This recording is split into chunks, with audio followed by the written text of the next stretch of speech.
Our guest today is Sean Ellis, the guy that came up with the Sean Ellis test, which is the test for product market fit. He's also the guy who coined growth hacking and wrote a book called Hacking Growth that has sold over 750,000 copies. He's been head of growth for companies like Dropbox, Eventbrite, and LogMeIn, which sold for $4.3 billion.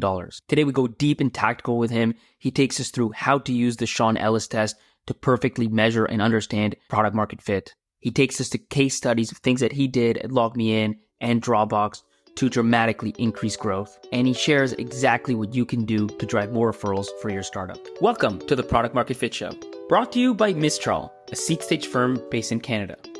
I'm Pablo. I'm a founder turned VC. My goal is to help early stage founders like you find product market fit. So, man, I'm really excited to have you here because, you're one of those people that I've known of way before I met you, right? Like I think the first time I heard of the Sean Ellis test, which I find is like NPS is maybe close, but I think Sean Ellis test is by far the best way to determine product market fit. And it was with that like Superhuman piece, right? Like Superhuman wrote this piece about how they used it. And that was many years ago. I don't know if you remember when it was, but at least 4 or 5 years ago. But they definitely helped to popularize the test a lot with that blog post they wrote. I think they wrote it for the First Round Capital blog. So curious to dive into a bunch of topics, honestly, really mainly around growth and really looking for this to be kind of like a tactical episode that founders can take away a few things that they can action. But maybe that's the first thing then is like the Sean Ellis test, like walk us through what it is, how it works, and maybe even the origin of it. Like, how do you know the test is valid? How did you come up with it in the first place?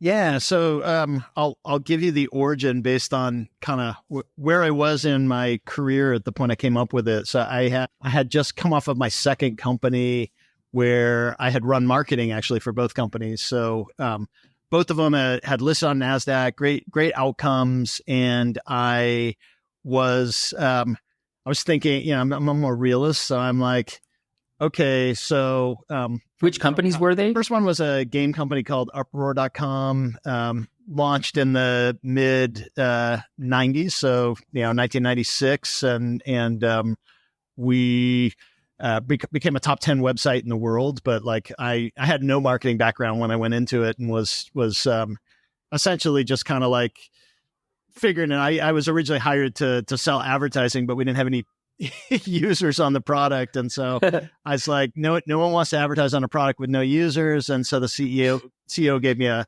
opportunity to try to build the audience up. And I think my lack of knowledge in how marketing worked was an advantage, because then I was just like, all right, well, I can measure stuff. This is the internet. So, asked my engineers to implement a good tracking system, and just started trying things. And once you could measure, then you start thinking about how can I drive improvement, and fast forward to where we ultimately became the top 10, website in the world, number one game site, competing against like massive companies, Yahoo, Microsoft, bunch of Silicon Valley, founded companies. So that company, I mean, some of these things are just luck too. We listed on NASDAQ the day it crashed.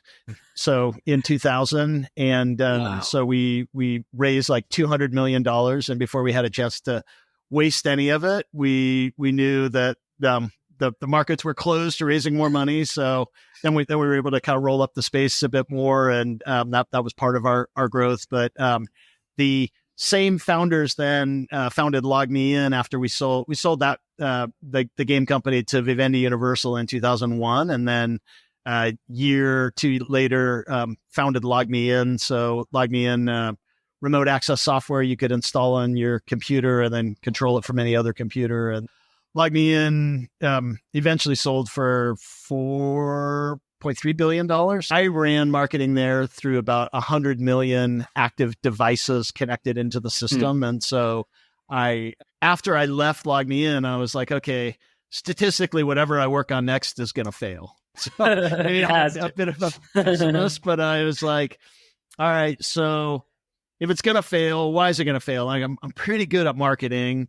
So when would I fail with marketing? Well, gosh, if I get people to come in and try the product and they ultimately don't like the product, it doesn't matter how good I am at getting people to try the product. So that's what would cause me to fail. So I basically started kind of coming up with the concept of product market fit, sort of without reading it anywhere else, but just sort of reverse engineering my failure. And then I didn't at that point come up with a test yet. I started where I did a short interim role between LogMeIn and Dropbox. So Dropbox, I started about 6 months after I left LogMeIn. And so this company in between was called Zobni, and it was actually kind of a competitor to Superhuman before Superhuman was around. And it was this add-on for like Microsoft Outlook email that would essentially scrape all your emails and almost turn it into a social network. So be able to tell you your entire relationship with anyone, and almost like automated CRM in your email. And so it turned out that senior management really liked this product.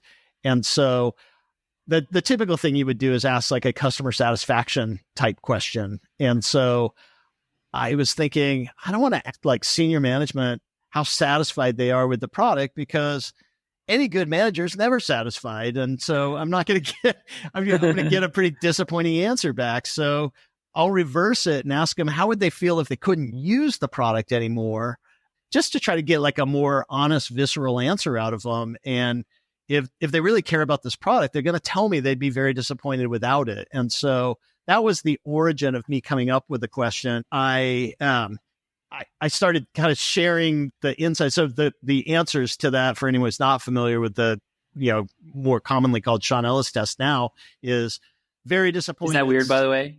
Yeah, it is. I was just kind of. You always struggle. Like, should I call it? I called it the product market fit question, but Right. As I had more and more people calling it the Sean Ellis question, I didn't want to like correct them. Exactly. Maybe it's a good thing. But yeah, the answer is very disappointed, somewhat disappointed, or not disappointed, or even I've already stopped using the product. And so, initially I didn't ask the question as like a benchmark question. I really just asked it to figure out who those customers are that would be very disappointed without it, so I could really dig into those customers and more deeply understand them. And I was able to share it with with friends at other startups, and just like, this question is really helpful for me. Why don't you run it against your audience? And what I started to see was like this pattern that when enough people said they'd be very disappointed without the product, those companies were succeeding at a much higher rate than companies who obviously had a low percentage who said they'd be very disappointed without the product. And so I didn't know exactly kind of what the benchmark was. Over time, I started to hone in that it's probably around 40%, saying they'd be very disappointed, that would essentially set that company up for success. And when I went to Dropbox and I ran the question, I was like 50% of people said they'd be very disappointed without the product. And then I went to Eventbrite after that, and it was 80% of the people said they'd be very disappointed if they could no longer use the product. So, and both of those companies went on to the unicorn status. And this was the super early days of those companies. That's the origin of the question, was kind of like originally just for one situation, but then finding that it's actually pretty useful when I apply it in other companies as well. And how is the question framed? Like, one of the things I think about with that question is, if I'm the one, let's say, answering it, I might think to myself, well, I'd be really disappointed unless I could just switch to a competitor. Maybe then I wouldn't be that disappointed. Does that mean you would say somewhat or not? Because so that's interesting. You know what I mean? Like, yeah, so I've asked, like, I tend to have multiple questions. So I have the template that I start with at pmfsurvey.com, and it's 8 questions. And I don't think it's on that particular survey, but a lot of the times when I'd run the survey, I would ask, why did you select that answer? What I saw when people picked somewhat disappointed, most of the time they would say somewhat disappointed because I would just switch to product X instead. So if they thought it was kind of a commoditized use case, then they were okay to switch to another product. But then I ran it on, I was working, 2 or 3 years later on one of the big website creation products. This was an experiment for me to see if I could retroactively go into a company that was already pretty big and apply some of the things that were working in these early stage companies. So this company is called webs.com, and they were a top 100 website at the time. But they had kind of a legacy website creation tool. So they were huge. And so they had the network of all those websites saying like powered by Webs that helped them stay big and build that brand awareness. But things like Weebly and Wix had come onto the market that I thought were actually kind of better. And so I was surprised when I asked that question because I thought, okay, this is kind of a commodity space, not even necessarily the best. And when I asked the question, they were the highest that I'd ever seen. I think they were like 90% of people saying they'd be very disappointed. But then when I read the answers on why those people would be very disappointed, they're like, I've spent so much time building this website, I don't want to change. And so then you realize like you can actually boost the score by having people kind of become more invested in a product. And so if you've ever read Niriel's book, Hooked, are you familiar with that book? Yes. Yeah. I read it a while ago, but I did read it. Yeah. So when he talks about building a habit on a product, what he talks about kind of the last step is, once you've kind of come in, you've got the benefit of the product, the last step is try to get the customer to invest something into the product. That was what we were seeing here, is that they had essentially customized their website that they didn't want to change to a different website. Makes sense. There's a huge sunk cost. There's a huge that learning curve and how to do the edits and all of those things. And so it wasn't so much that the website creation tool was better. It's just like they had already built up a big asset inside of it. And why do you think, like, what that makes me think about, like, the other obvious test is like Net Promoter Score, right? NPS. Yeah. And it's like, how likely would you be to refer this to someone? Like, why do you think that the Sean Ellis test is a better representation of PMF than NPS? Like, what do you think one gets at that the other one doesn't, and vice versa? So I love NPS. I think NPS is a great survey as well, but I think it's more of an operational, it's like kind of an operations feedback. Like, let's say I have a product that's a must-have, but their customer service is terrible. Like the person yelled at me in customer service. I'm probably not going to recommend that product to someone else, even though I personally need it. I just hate doing business with that company. The likelihood of recommending the product is more a function of your entire experience using that product, where from a product market fit perspective, the first most important thing is, do people actually need the product in the first place? Great customer service on a product that no one needs isn't going to get you very far. Sean Ellis test, it's true. Like it drives at the must-haveness of a product, right? Like how disappointed would you be? That's what I call it, like the must-have score. Exactly. Right.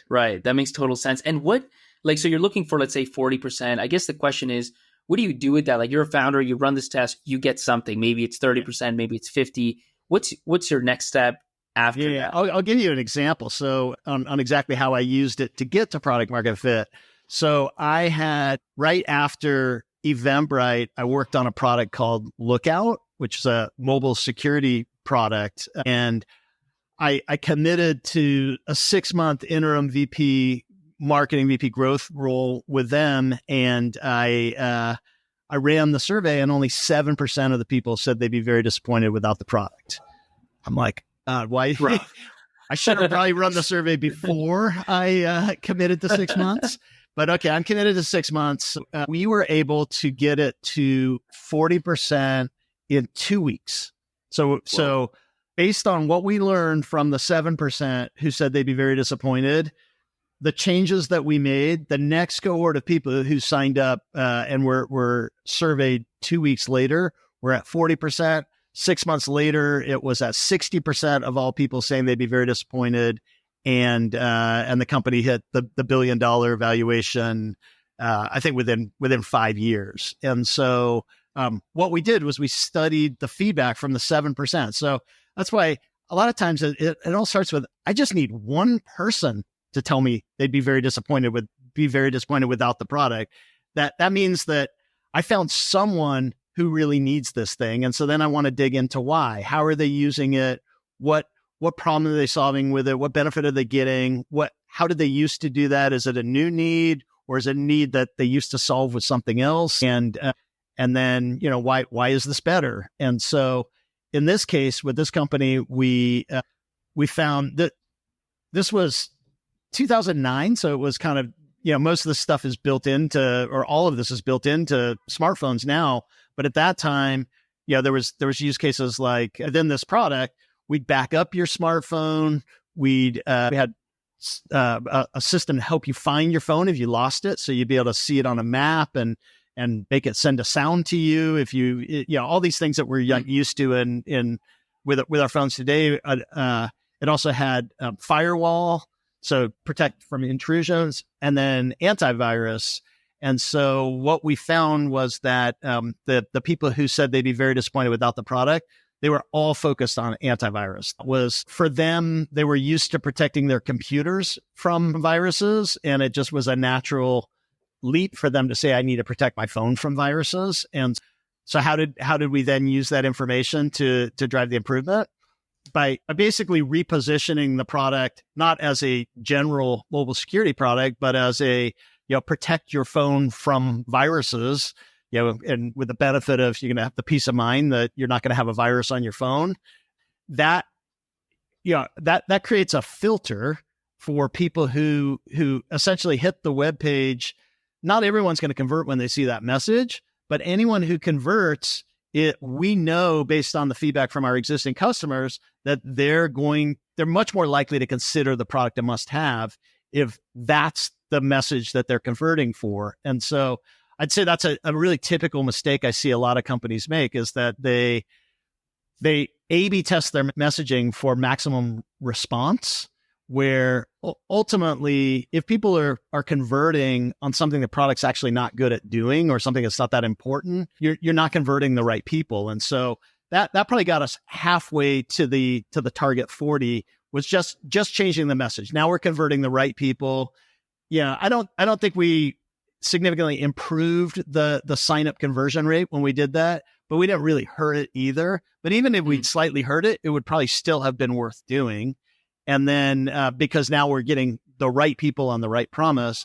And then the second thing that we did was change the onboarding. So we couldn't have changed core product in 2 weeks, but we can change what someone sees when they first come in and use the product. And so instead of bringing them into a screen where they could kind of set everything up, we took them first to the screen where they would set up the antivirus and then get a message that says you are now protected from viruses. That's the aha moment. So we've set a promise. We've worked to quickly deliver on that promise. And now we have people that are stoked that they're protected from viruses. And that's that group of people. When we surveyed them, they were at 40%, as I said, and it continued to go up after that.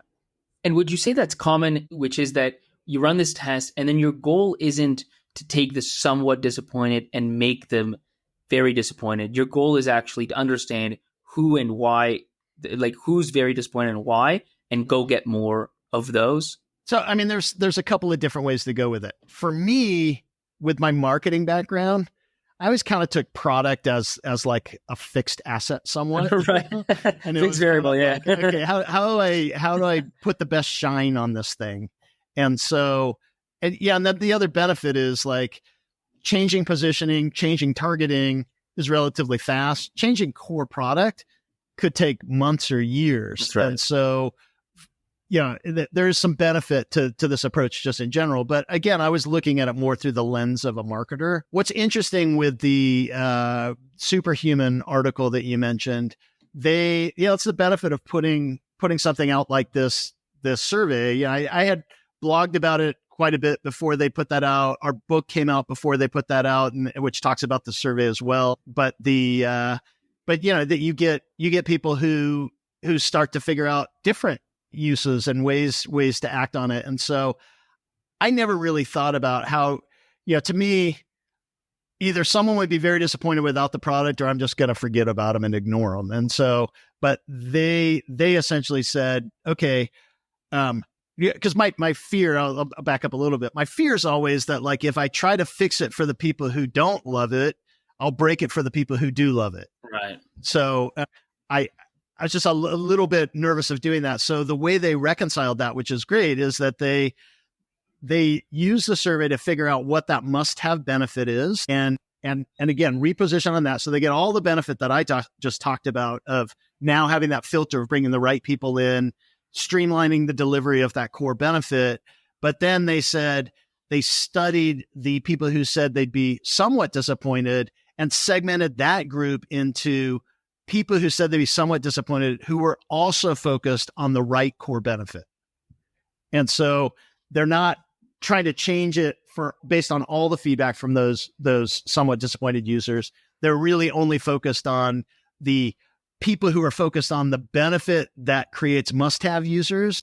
What would it take to enhance the product so that those people would then also consider it a must-have? So I think that little nuance there protected against what my big fear was that you start trying to fix it for every group that doesn't like it, and you start breaking it for the groups that already love it. Well, I love that too, because it ties into this whole idea that it's not just about like top line growth. It's not about maximizing the number of users generally. It's about maximizing the number of must-have users. Like that's the core piece that's then going to lead to long-term sustainable growth. You know, the other topic I want to talk about maybe just quickly, but this comes up a lot, believe it or not, which is, you know, you wrote the book Hacking Growth. You coined the whole term growth hacking. And now there's this whole like divide, or I don't know if it's semantics or not, between like growth and marketing, right? Yeah. And I've had early stage founders ask me about this, like, what's the difference between growth and marketing? Is there a difference? Like, what's your take on that question?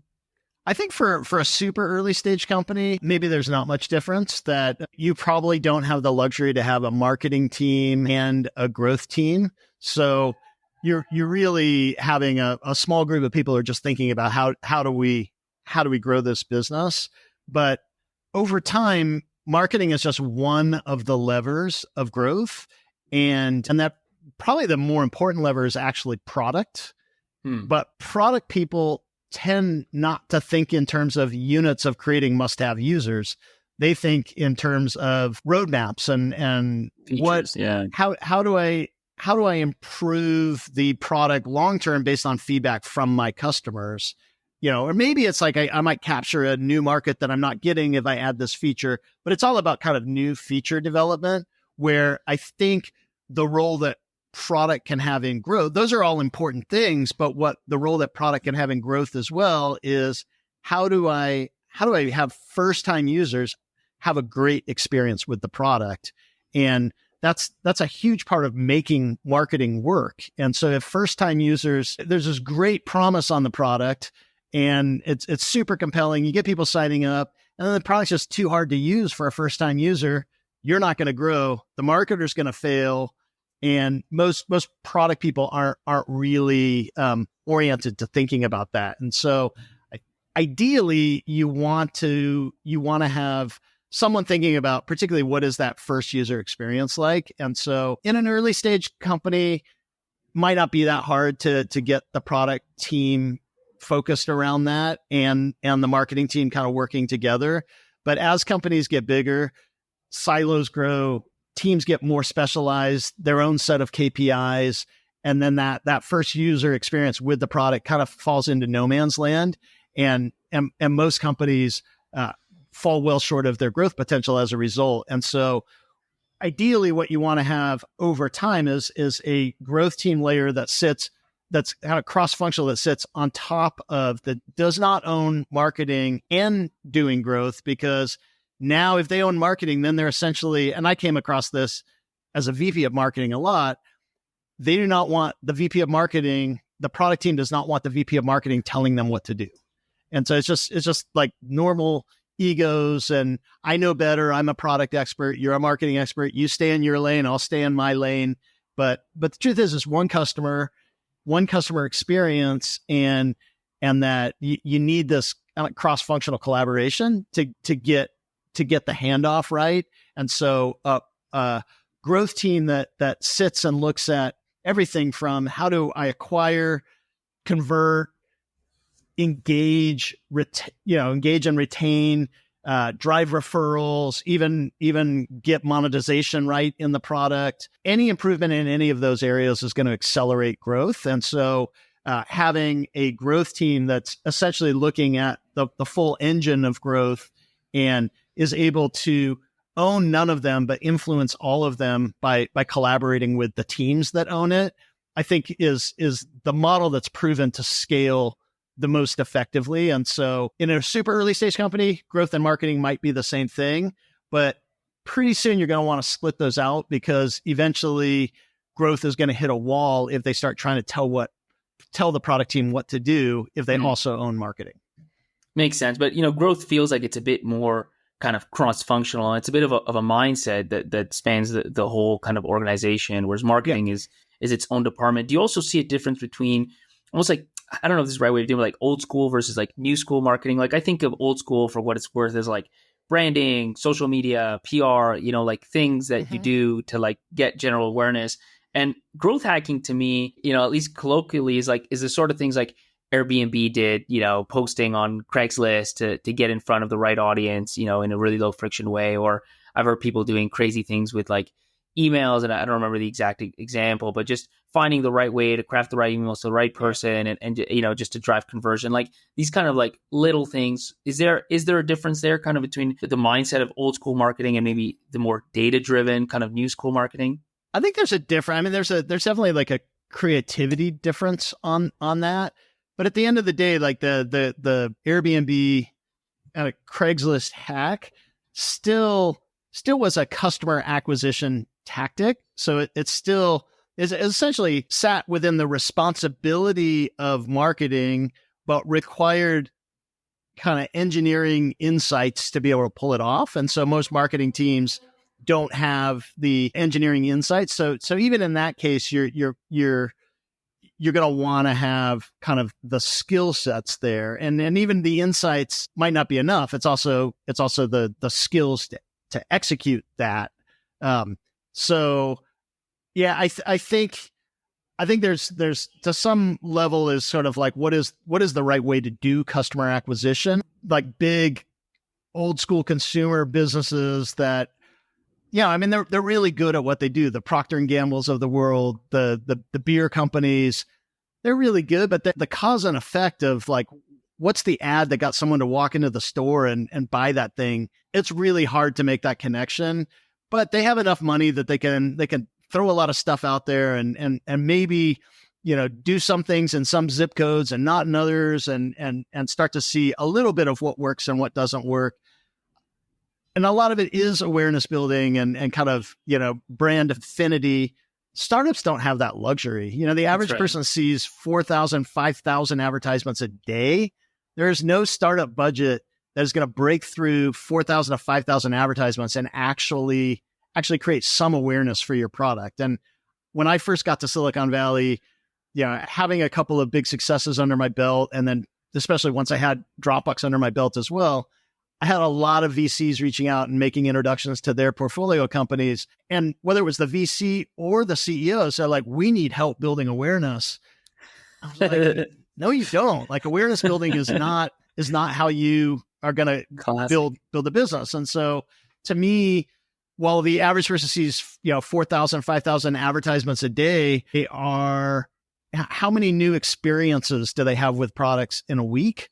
Maybe one or two. So if you can be one of those new experiences, you're much more likely to be able to really break out and build some not just brand awareness, but a brand experience, something that's much more memorable. And then once you're getting them to experiences, now you have a digital trail where you can start to see, what is my return on investment of getting them there? What's the most cost efficient ways of getting more people to the right experiences that lead to long-term retained customers. And so now you can actually start to do these things in a cash flow efficient way, and a way that I think actually long-term ends up building much more awareness and bigger brands. And when I think about like some of the biggest brands in the world, Starbucks never invested in brand building. They invested in having really consistent, great brand experiences. And by delivering enough of those, they built a massive brand. And that's much more how I think about it in the digital world, is like focus on brand experiences, and you'll build a brand much better than if you just focus on brand impressions. That makes sense. Maybe at least the next question, which is like, you're a founder, you've done, let's say, the Sean Ellis test, or for any reason you've kind of figured out like you kind of have, that product market fit. And what I see is that's the point when they try and hire head of marketing, head of growth, and just try and like scale that. I guess like what are some of the most common things you've seen at that stage that work? What are some of the most common mistakes that you see at that stage where, you're going from kind of organic product market fit to trying to take a bit more control of your own growth? Yeah. So one of the big things I still do is these interim VP growth roles where, it's pretty infrequent, maybe one every couple of years, but I'll go in and essentially between like 90 and 180 days, it's basically trying to build this sort of repeatable growth engine built on top of product market fit. So I have really 4 phases to that. The first phase, I want to deeply understand that product market fit. So that's a lot of surveying, a lot of customer interviews to basically boil it down kind of the way that I explained with Lookout. Like, who are the must-have customers? What's their profile? How are they using the product? What's that aha moment, the first thing they do inside the product? And if I have that, then it's like, okay, now I'm trying to build an engine around delivering those experiences. What I know is that any company that has good product market fit is going to grow.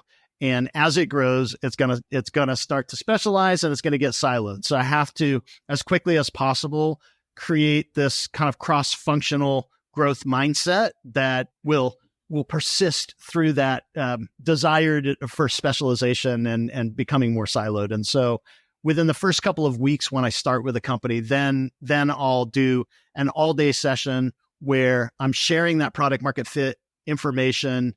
I'm essentially getting the insights cross-functionally of like, what do we collectively think the growth engine looks like today? How do people discover this product? What's the first thing they do that really makes them love it? What's that engagement loop end up looking like? Is the referral what drives that referral? Once we get on the same page around how the business works, it's a lot easier to work cross-functionally to grow it. So I'm basically doing a full day session on why testing is important, but essentially starting with the foundations of what is this asset that we already have and why does it work? And then how do we drive improvement on this asset? So I want to do that early because I know people are excited when I join the team, but within a month, I'm just another pain in the ass asking them to do things they don't want to do. So I have to kind of leverage that honeymoon period to get the necessary buy-in. Marketing is that. Sales are the 2 R's where it's like the most roller coaster of emotions, right? Because you get the person, you're like, they're going to change everything. And then, it always takes longer. It's always harder. Yeah, like inertia kicks in and people just kind of like fall back into old habits. And so I have to basically get people to take that step back and think of the better way that will scale long-term.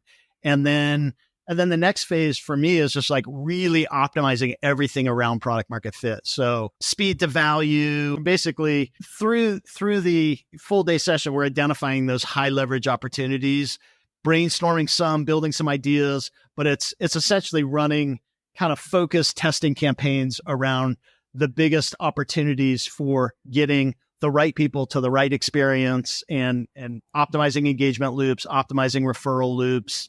And do you remember any like examples, especially on that phase, like once you figured out, who the customers are, why they're kind of getting value, just some stuff that you did this before and after? Like the big focus that I tend to go into is activation, like speed to value. That's just like a lot of A/B testing of like what, I give you, even from my very first company, I was already somewhat wired this way.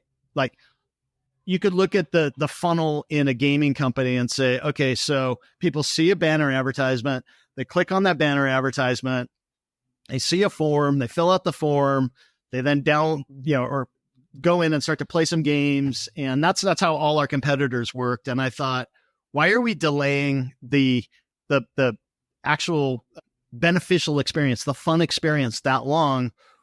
Why can't we flip that and we actually start with a gameplay experience? And so I basically built one of the first affiliate programs, and I was inspired by looking at what what Amazon had done with their affiliate program, but then also Hewlett Packard back in the 90s ran a banner that you could play Pong inside the banner. And I thought, that's really cool. If you can, like, we could have something where you can play the game inside a banner, but if I do it in the size of a banner, people are going to make me pay banner costs for it. If I do it in a different size, which turned out to be almost exact same dimensions that a YouTube video is, an embeddable YouTube video, but this was years before YouTube made the embeddable videos. And then let's put a little, add this game to your website. And so we essentially spread these games across, it ended up being 40,000 websites that for free all embedded these games. But then we did pay them an affiliate fee. People converted and then played a game on our website, but we paid them 50 cents for those converted signups, but they were actually having a higher yield than they would typically with banners. And we were paying a fraction of the cost of anyone else. But so once you identify what that aha moment is, what that value is, how can you rethink bringing that value much sooner in the process? So that's like a classic example, like start with the value and then how do you do that? Like, I'm curious, and this may be too high level, but like, I think of a lot of SaaS specifically where it's like, there's just this onboarding that's required, right? Like there's these calls and things like that. Like, how crazy can you get, or at some point you hit a limit where it's just like, I mean, so that was unique to a game company, but the next company being LogMeIn. When we first launched the business, our sign up to usage rate was only 5% because it was really hard you had to configure firewalls. We had like probably a 10-step onboarding process where each step was really hard and you didn't have kind of any benefit till you got to the very last step of doing a remote control session. We had to go like to a different computer to do that. And so I was stuck on the marketing side. I couldn't, we had such bad conversion economics as a result, because if they don't use the product, they're not going to pay us anything. And so my ability to scale the marketing side was completely ruined by this onboarding, but the product team was not focused on the onboarding. They were focused on, we're 3 features away from not even needing marketing anymore. This product will be so great. And so they were very like roadmap oriented. But we had a CEO that once I shared the data that only 5% of our signups were using the product, he basically said to my team, stop trying to find new marketing channels. And he said to the product team, I want you to put a complete freeze on the product development roadmap, and both marketing and product are going to work together for the foreseeable future on improving the sign up to usage rate. So just a bunch of different tests, a bunch of different things we tried there. We improved it from 5% to 50% of all users having a remote control experience after signing up. And the entire business, I told you that business ended up selling for sure $4.3 billion. Like that was, but a lot of that was just removing steps, like things like, configure firewall. Like there's place where, what can you do about it? Right.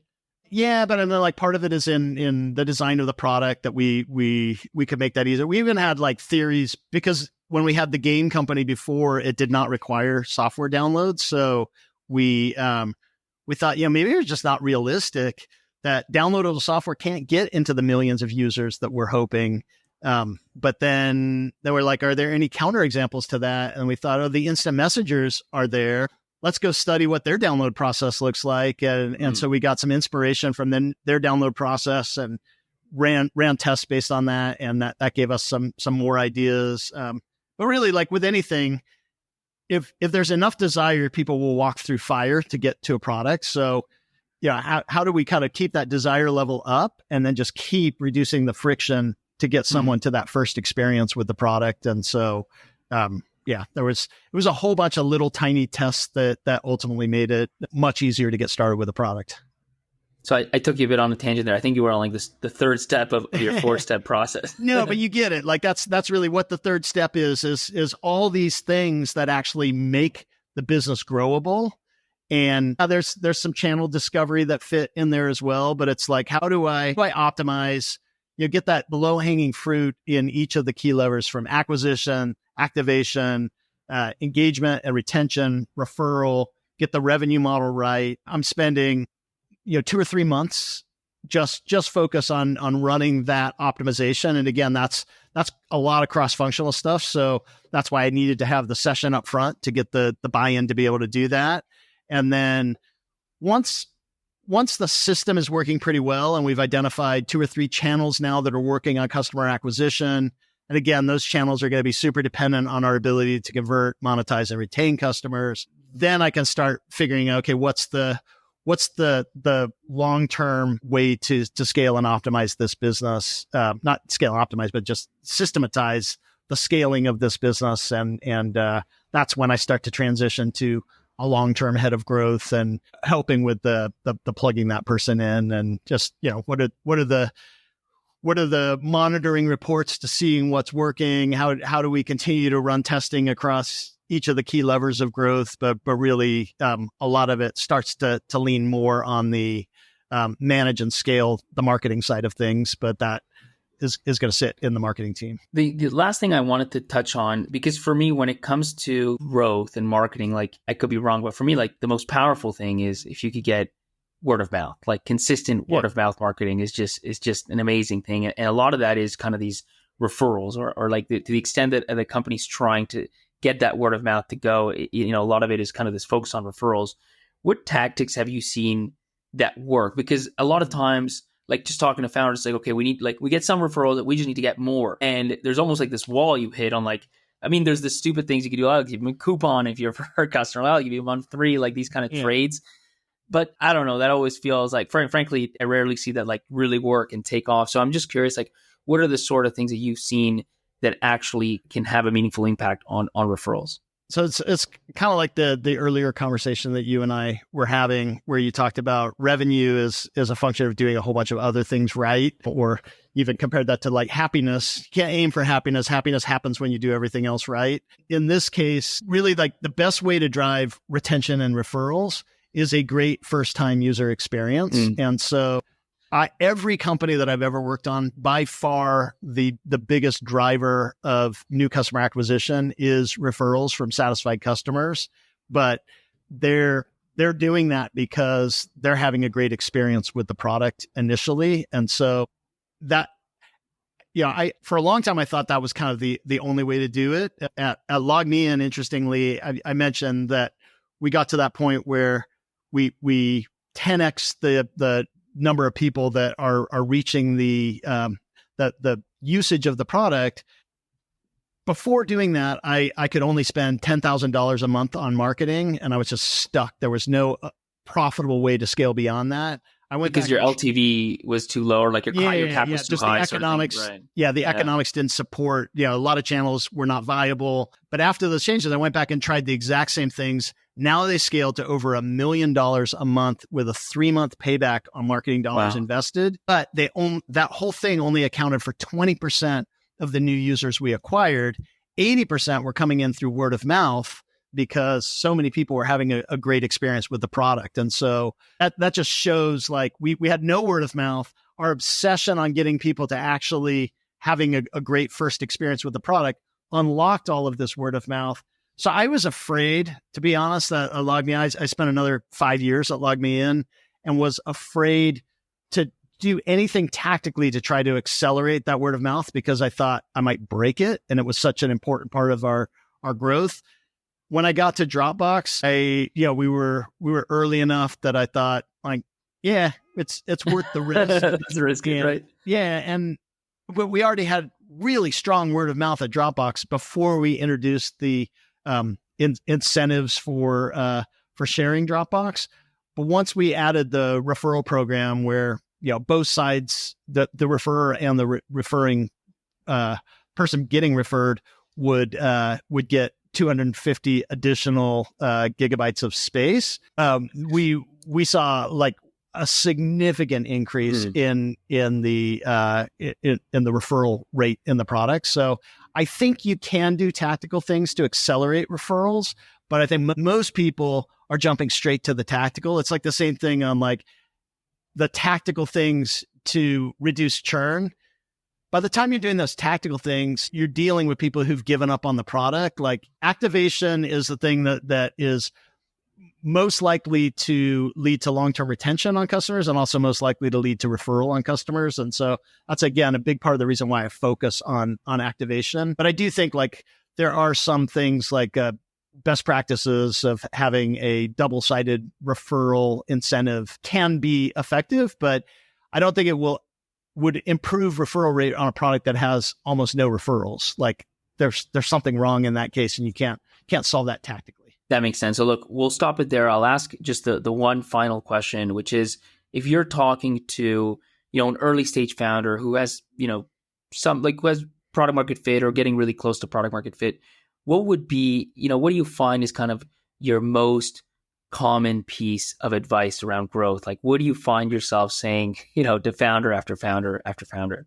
Yeah, I mean, it's really like digging in and deeply understanding that product market fit. Like just getting there is not enough. If you don't actually understand it, then you can't like hook into that. And so on my podcast, the Breakout Growth Podcast, one of the things that we're really studying is these super fast growing companies and all the things that lead to that growth. And not surprisingly, it always comes back to strong product market fit. Like that is the one common element between every fast growing company, but just having that is going to lead to some growth.